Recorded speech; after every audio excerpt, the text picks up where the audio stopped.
Seth Godin, marketing. Tony Robbins, walking over fire. Mel Robbins, the 5-second rule. These are all people that have built a personal brand that if they're not in the room, you can pretty much summate it in one word. This is the thing that they are known for.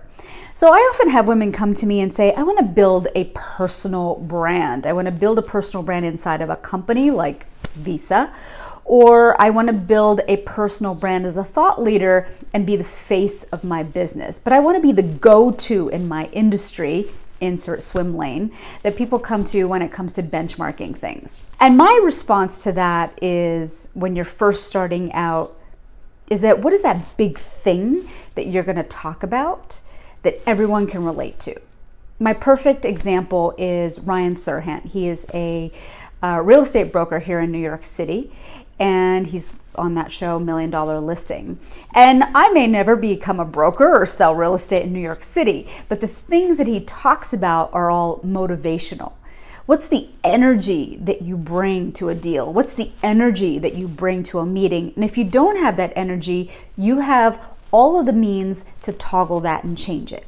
So it doesn't matter that I'm not in real estate, but I can still relate to bringing my A-game energy to something if I want it to really happen. So that's the first point that I typically offer to someone who says to me that they want to build a personal brand. What is that one big thing that you're going to be known for when you're not in the room? The other thing is that I interviewed Dory Clark a little while ago, and she has, of course, built a brand on becoming known for your ideas, for being known for your expertise. And I thought that she had a really interesting take on the kinds of thought leadership you can publish when you want to be known for the thing you do. A mistake that I made early on was, I would just kind of like write anything. I'm like, oh, I can write it. Okay, I will write it. I just did not have a real strategy for it. But ideally, if you want to be efficient, it is very useful for you to be as clear as you can. And I know it's not easy always, but as clear as you can early on about who are your prospective clients, what are the services you can offer them, and what are the pain points that they're experiencing? Because then you can write articles that really do accomplish what I was talking about earlier, which is the thing where they in our magic universe, they read your article and they say, oh, that, so you could like literally, if you're a career coach, you could literally write an article like, 5 questions to ask someone you're interviewing to be a career coach, and it's like, oh, good, because if someone is in this like decision mode about, gosh, I want to get a career coach, but I don't know who. If you're the person who writes the article that they find with these like insightful questions, like, oh, here's 5 things to ask as you're vetting people, obviously it gives you a kind of leg up. Like, oh, well, if she is good enough to tell me these things, why don't I interview her too? For 20 years, I was a news anchor, so the thing that people knew me for was public speaking. But right now, I have a leadership platform. I've had it for 10 years, and the thing I want to be known for is getting you that goal, building that personal brand that you're going to be known for. And so I'm, talking about my Mastermind, which, by the way, starts enrolling come January. So I'm actively thinking about the kinds of thought leadership that are going to come out of the Joya Das machine. And I thought that Dory Clark's tip was a great one.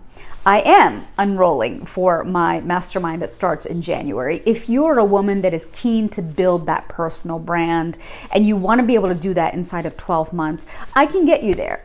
I realized that I wanted to expand, and what that means is that whatever's standing in the way of that, I need to get that out of the way. So it was this voice that was in my head, that's been in my head since childhood, about you're not worthy, and it can come from all different kinds of places. And now that I've built awareness around it because of this questioning that we've been doing, the shadow questions that we've been doing, it has completely lifted me up and opened me up to a whole new world.